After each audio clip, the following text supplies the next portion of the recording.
Если мы будем воспевать Святое Имя в настроении дадати, в настроении бескорыстия, да, то Святое Имя наполняет наше сердце. Смотрите, он очищает и наполняет вкусом бескорыстному служению, обмен. То есть еще больше мы получаем вкус служить, безусловно, бескорыстно. Направляем Кришне. Кришна, у него аппетит на бхакти, да, на любовные отношения. Кришна принимает, удовлетворяется. А когда Кришна удовлетворен, он обязательно ответит, да? Чем он отвечает? Углубляет наш вкус к служению.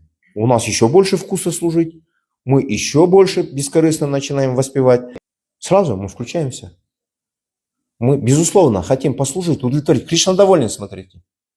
И у нас вдохновение появляется. Мы это вдохновение на Кришну направляем, Кришна еще больше доволен. Обмен, смотрите, пошел, да? Сразу включается. Подключаемся к сознанию Кришны.